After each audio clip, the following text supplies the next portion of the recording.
sobre cada coração. Amém? Alegria para mim, alegria enorme poder estar aqui com os irmãos hoje. E antes de qualquer coisa eu quero apresentar gratidão e louvor ao Senhor por essa igreja. Pelo coração voluntarioso e voltado ao reino de Deus, que é um reino expansivo. E porque vocês permitiram no coração de vocês que o sonho Casa Viva Itaipava começasse, eu e minha família temos sido tremendamente abençoados. E por isso eu quero apresentar louvor, gratidão ao Senhor pela vida dessa igreja, que eu estive aqui no dia 2 de janeiro desse ano, né, voltando de Recife, após 2 anos em Recife, e de volta estivemos aqui pela manhã, encontrei com o pastor Hannes, ele compartilhou o sonho que estava nascendo de plantar uma igreja de Itaipava. Como quem não quer nada, a gente apareceu por lá e estamos lá até agora dando trabalho do pastor Daniel, pastor Hannes, né? Louva a Deus pela vida do pastor Juraci, pastor João, né? Pastor Daniel que está aqui. A Fernanda já falou as palavras que eu ia usar, né? Foi ontem que nós fizemos da 5ª à 8ª série juntos no Colégio Souza Marques. Foi ontem. Você pode abrir a sua Bíblia comigo no livro de Levítico, capítulo 26. Pastor Juraci arrumou um genro, que só Jesus, além de deixar ele hoje, ainda arrumou um representante aqui, pastor Juraci, que é só o Senhor. Pastor Hannes é um amigo que a caminhada nos fez, e eu senti meu coração pulsar vendo a turminha aqui ministrando louvor ao Senhor, porque tenho desenvolvido o meu ministério pastoral pastoreando jovens, adolescentes, e quando eu vejo essa turma aqui assim, adorando louvor ao Senhor, o coração pulsa de alegria. Levítico capítulo 26, eu quero ler com vocês um trecho desse texto, do versículo 3 ao versículo 13. Diz assim o texto: se andardes dos meus estatutos e guardardes os meus mandamentos e os cumprirdes, então eu vos darei as chuvas a seu tempo, e a terra dará a sua colheita, e a árvore do campo dará o seu fruto. E a debulha se vos chegará à vindima, e a vindima se chegará à sementeira, e comereis o vosso pão a fartar, e habitareis seguros na vossa terra. Também darei paz na terra, e dormireis seguros, e não haverá quem vos espante, e farei cessar os animais nocivos da terra, e pela vossa terra não passará a espada. E perseguireis os vossos inimigos, e cairão a espada diante de vós. 5 de vós perseguirão a 100 deles, e 100 de vós perseguirão a 10.000. E os vossos inimigos cairão a espada diante de vós. E para vós olharei, e vos farei frutificar, e vos multiplicarei, e confirmarei a minha aliança convosco. E comereis da colheita velha, há muito tempo guardada, e tirareis fora a velha por causa da nova. E porei o meu tabernáculo no meio de vós, e a minha alma de vós não se enfadará. E andarei no meio de vós, e eu vos serei por Deus, e vós me sereis por povo. Eu sou o Senhor vosso Deus, que vos tirei da terra dos egípcios, para que não fosseis seus escravos.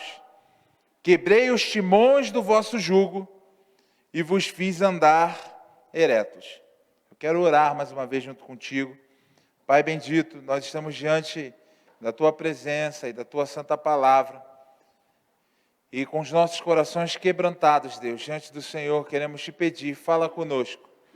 Que seja um tempo para ouvirmos a Tua voz e que possamos ser, Deus, orientados, corrigidos, tratados, direcionados pela Tua palavra, Deus, viva e eficaz. Que cada coração seja uma terra fértil, Deus, para receber esta semente. Que ouvidos agravados se abram pelo poder do Espírito Santo. E em tudo o Teu nome seja glorificado. Essa é a minha oração, em nome de Jesus. Amém. Eu estava há alguns anos atrás, talvez 3 ou 4 anos, numa passagem pela cidade de São Paulo.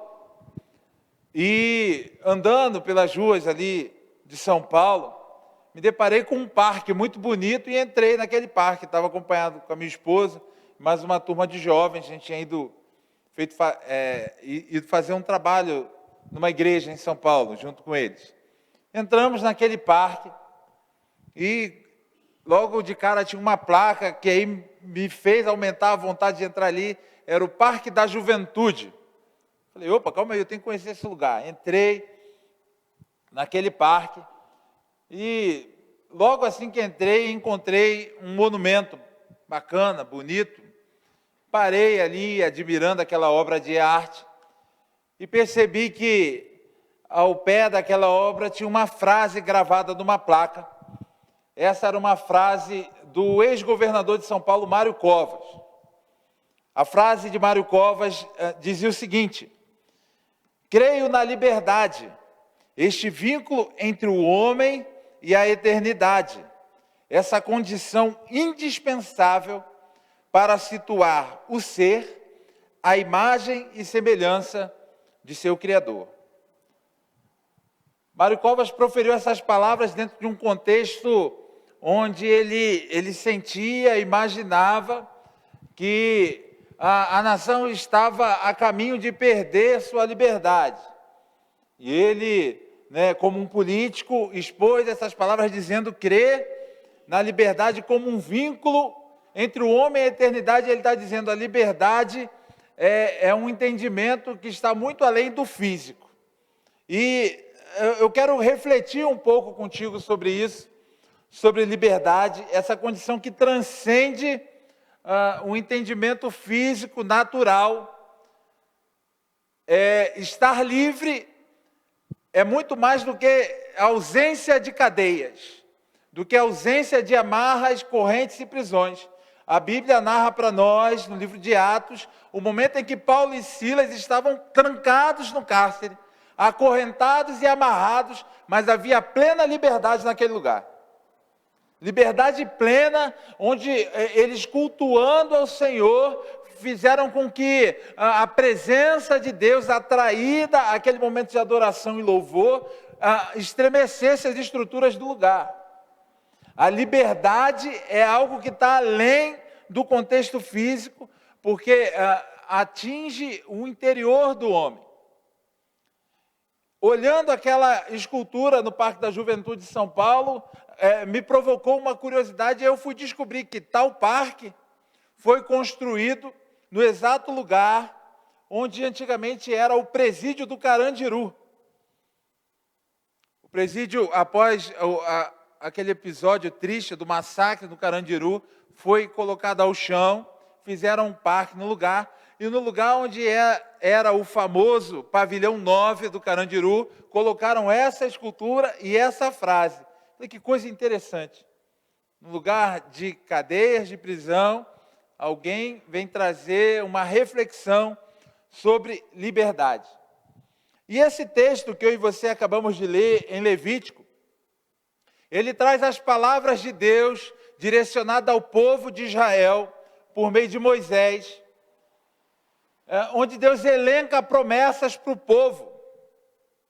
Hoje pela manhã, pastor Daniel compartilhava conosco a palavra e falando sobre as promessas de Jesus, um dos pontos que ele abordou foi nos dizendo que viver as promessas de Jesus exige de nós um vínculo com a santidade de Deus. E é isso que eu e você vemos ao olhar para essas palavras de promessa de Deus feitas ao povo de Israel. E é muito importante que eu e você não percamos a percepção de que Israel não é somente o povo escolhido de Deus. Israel, nesse tempo, é o protótipo de Deus preparando a humanidade para aquilo que ele queria fazer e consumar o plano que vai ser feito em Jesus. Por que você diz isso, Fagner? Simples, é só eu e você olharmos para as palavras de Deus direcionadas a Abraão, dizendo para ele, em você vão ser benditas todas as nações, todas as famílias da terra. A promessa de Deus inicial e o propósito de Deus não era fazer um povo VIP, um povo especial demais e melhor do que os outros. A promessa e o coração de Deus sempre esteve em alcançar a mim e a você, graças a Deus por isso. Então, quando nós olhamos a promessa de Deus feita a Israel, nós podemos olhar e entender o coração de Deus que olha para nós, desejoso de que vivamos promessas nele também. Só que se nós começarmos a ler esse texto novamente, nós vamos ver que o versículo 3 começa com uma condicionante. Ele diz, se andardes dos meus estatutos e guardardes os meus mandamentos e os cumprirdes, aí ele começa a discorrer sobre promessas. Ele abre uma condicionante e isso está nos vinculando à santidade de Deus. A estarmos diante dele, caminhando, conhecendo quem ele é e vivendo nele. E aí é importante nós voltarmos os olhos agora e nos lembrarmos como Israel se tornou escravo. Israel está vivendo aqui o final de uma jornada, após ter começado a sair do Egito e está se direcionando à terra prometida. Eles estão vendo a sua condição ser mudada, mas Israel se tornou escravo quando José leva sua família toda para o Egito, para que eles sejam livres da grande fome que abateu a terra, e agora no Egito, estabelecidos, eles passam a viver em meio aos egípcios, e os anos vão se passando, e o modo de vida deles se perde e se distancia daquilo que Deus tinha gerado antes. Eles se acostumam com aquele cenário, e quando menos percebem, são agora escravos. É isso que acontece com o homem hoje. O homem está tão envolvido no mundo, as pessoas estão tão permeadas, envolvidas pela condição natural do mundo, e quando menos percebem são escravas. Escravas de um relacionamento, escravas de um vício, escravas dos seus afazeres, do seu trabalho, escravas das coisas, dos bens, do dinheiro. As pessoas são tão envolvidas pelo modo natural que o mundo vive hoje, e o mundo é uma representação do Egito. O Egito é uma figura do mundo para nós hoje. As pessoas são tão envolvidas e levadas por isso, que quando percebem estão escravizadas, estão travadas nesse modo de viver mundano. E Deus abre um caminho de promessas para Israel e diz, vocês precisam andar nos meus caminhos e obedecer os meus estatutos. E aí no versículo 11, ele aponta para algo especial demais, ele diz, olha, eu vou colocar o meu tabernáculo no meio de vós, e a minha alma não vai se enfadar de vocês. Ele está dizendo assim, se você se aproxima de mim, a minha presença vai estar contigo. Essa promessa é real para mim e para você, irmão. O Espírito Santo habita em nós. Eu creio tanto nessa promessa, eu creio muito nessa promessa.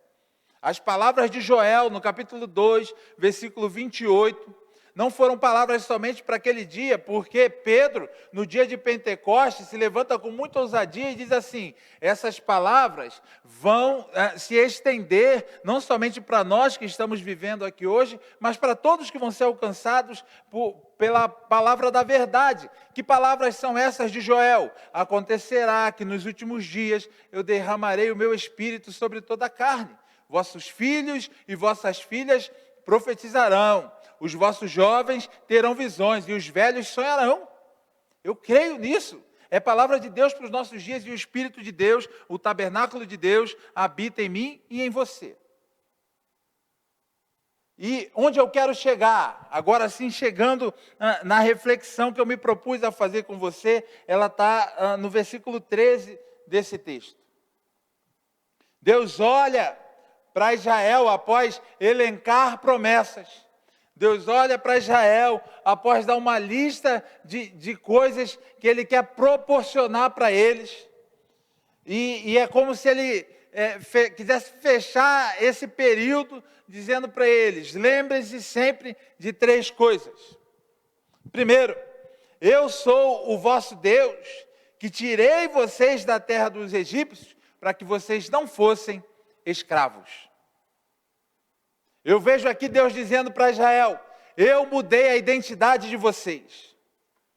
Hoje, a palavra trazida ao nosso coração, para minha e para a tua reflexão, nos diz isso. Deus muda a identidade do homem. Deus mudou a minha identidade. Deus mudou a tua identidade como igreja. E se você ainda não abriu o seu coração para isso, é tempo de você abrir o seu coração para que Ele mude a tua identidade, para que você não seja escravo, mas seja filho de Deus. João escreve o seu evangelho e logo no primeiro capítulo ele declara: olha, ele veio para os que eram seus, os seus não o receberam, mas a todos aqueles que o receberam, ele deu o poder de serem feitos filhos de Deus. Uma transformação de identidade. Eu e você não precisamos andar cativos mais. Essa condição de liberdade é algo que toca o nosso coração, porque ao recebermos Jesus, o Espírito Santo, o tabernáculo de Deus é gerado em mim e em você, e agora não há mais escravidão, não há mais algema e prisão, há liberdade. Liberdade. Deus diz: olha, eu transformei a identidade de vocês. Vocês não são mais escravos, vocês agora são filhos. Como se trata um filho? Como se cuida de um filho? Eu tenho 3. Por um filho você faz tudo. Nós vimos esses dias cenas que são praticamente inimagináveis. Mas lá no Afeganistão, nós vimos uma mãe, ou mais de uma, entregando seus filhos aos soldados para livrá-los do terror da guerra. Mas o natural, ontem eu conversava isso com o pastor Hannes, é que um pai e uma mãe trave seus filhos aqui e diga: não, ninguém leva, daqui ninguém tira. E Deus está dizendo a Israel, e Deus está dizendo a mim e a você: o meu desejo é trazer você para perto como um filho e cuidar de você. Eu sou o seu Deus, que te tirei do Egito. Eu sou o seu Deus, que te chamei para fora do mundo. Eu sou o seu Deus, que te chamei para uma realidade diferente da desse tempo.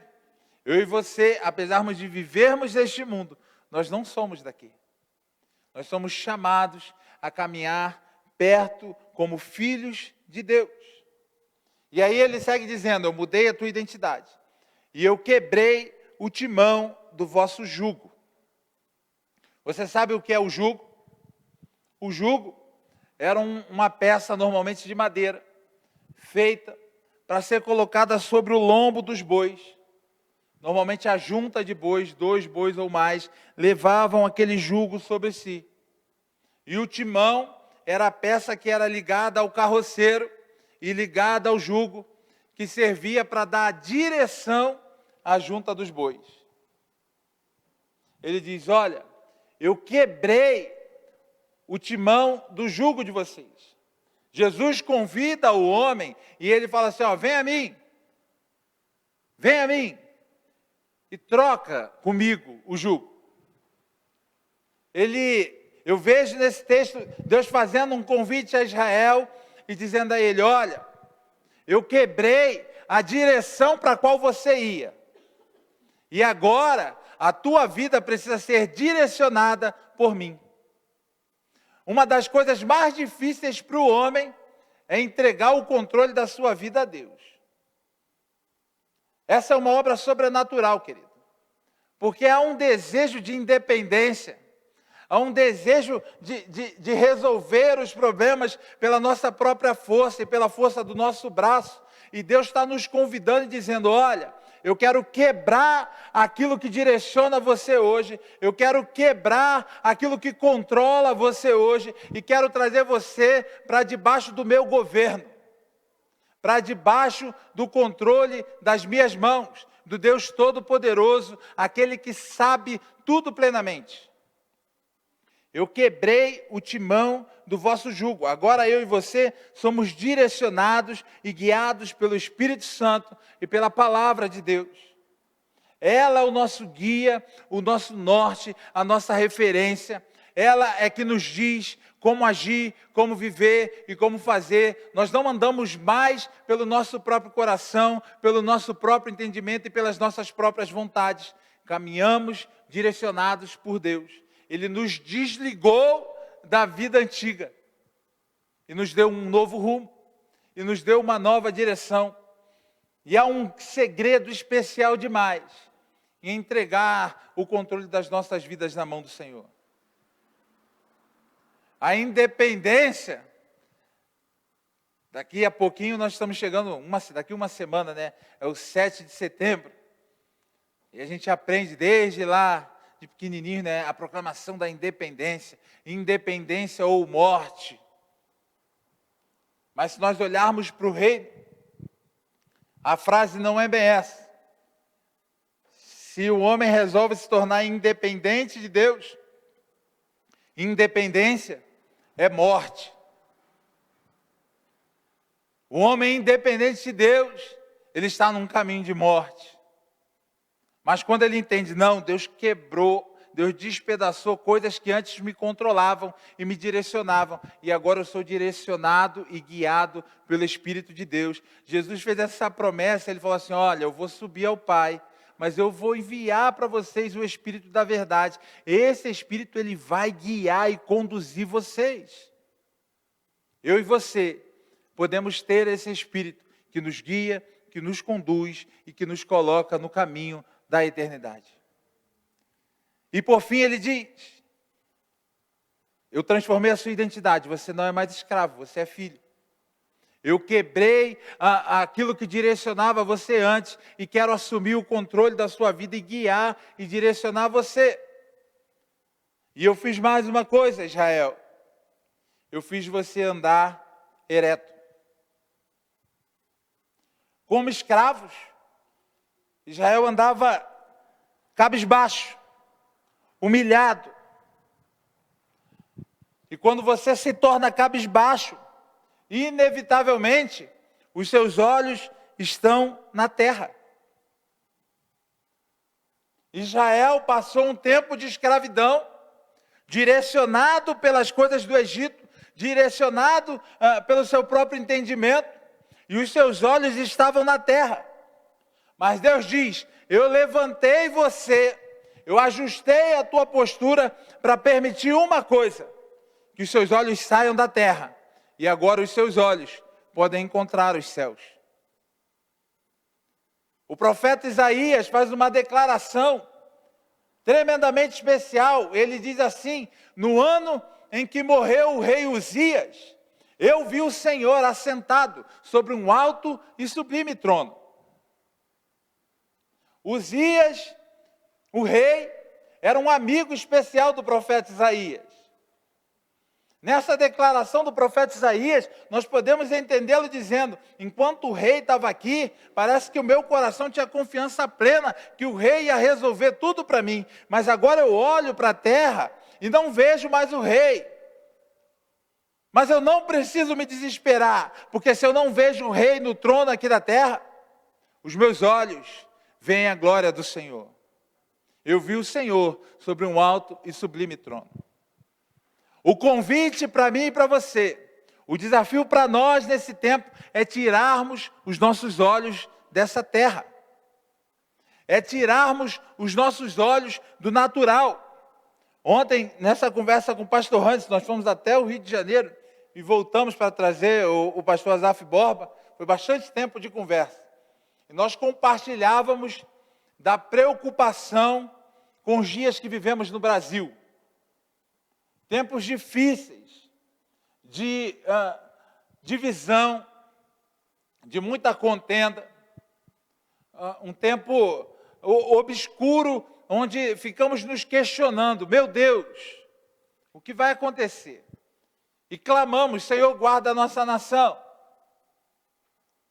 Porém, queridos, não podemos nos afastar da mais absoluta verdade, que é a seguinte: a solução para o Brasil, a resposta para a nossa nação e a transformação que eu e você tanto esperamos, não está na mão do presidente da República, não está nas mãos dos ministros do Supremo Tribunal Federal, tampouco do Congresso Nacional. A solução que o Brasil precisa não passa pelo homem, essa solução vem de Deus. O que o Brasil precisa é tirar os olhos daqui e colocar os olhos nele.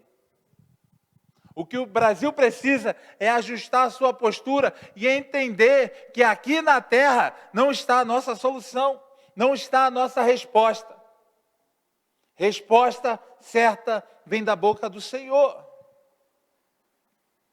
Os olhos naturais vêm com limites. Deus sabe e conhece tudo. Eu e você precisamos tirar os nossos olhos da terra. Precisamos tirar a nossa esperança desse tempo. Quem votou em um, diz, se o meu candidato tivesse ganho, a gente não estava vivendo esse problema. Quem votou no que ganhou, diz, se não ficassem atrapalhando esse, ele conseguia. E vamos colocando a nossa esperança todos os dias no homem. O desafio, para mim e para você, é tirarmos a nossa esperança do homem e entendermos que é tempo da igreja se posicionar olhando para os céus. A Bíblia coloca para mim e para você que se nós esperamos em Cristo só para essa vida, nós somos miseráveis demais. A nossa perspectiva não pode ser terrena. A nossa perspectiva e o nosso coração não podem estar aqui. Os nossos olhos precisam estar nos céus. Tem um jovem narrado na Bíblia, a sua história, que eu amo muito, porque desde pequeno, curioso por carregar como sobrenome o nome desse rapaz, fui olhar a história dele, Estevão, o primeiro mártir, um jovem diácono da igreja. Só que interessante porque eu vi essa historinha contada na salinha, e assisti uma peça teatral que mostrava a história de Estevão e construiu dentro do meu coração uma percepção um pouquinho equivocada da história. Porque tanto no teatro como na primeira historinha que eu contei, a cena era descrita da seguinte forma: Estevão se levantava com ousadia, confrontava os homens testemunhando a respeito de Jesus Cristo. E aqueles homens, tomados de furor, pegavam pedras e começavam a apedrejar Estevão, e lançavam pedras sobre Estevão. E enquanto Estevão era apedrejado, ele declamava, ele gritava: eu vejo os céus abertos e o Filho do Homem está de pé à direita de Deus. Só que se você voltar ao livro de Atos dos Apóstolos, você vai ver que a história é um pouquinho diferente. Estevão se levanta com ousadia, testemunha a respeito de Jesus Cristo. Fala, esse é o Filho de Deus, vocês o mataram, mas ele ressuscitou ao terceiro dia. Apareceu a nós e nós testemunhamos daquele que está vivo. E aí, antes mesmo de qualquer pedra ser lançada da direção dele, ele declara: eu vejo os céus abertos e o Filho do Homem está de pé à direita de Deus. Estevão está dizendo: essa é uma visão que está colocada diante dos meus olhos todos os dias, porque o meu olho não está mais nessa terra, o meu olho está no céu.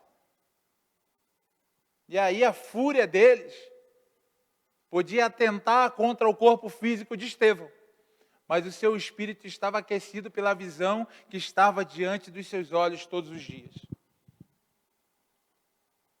Nós vivemos um tempo de mensagens de proclamação triunfalista, que querem dizer, Deus quer levantar e erguer você, levanta a cabeça, anda de cabeça erguida.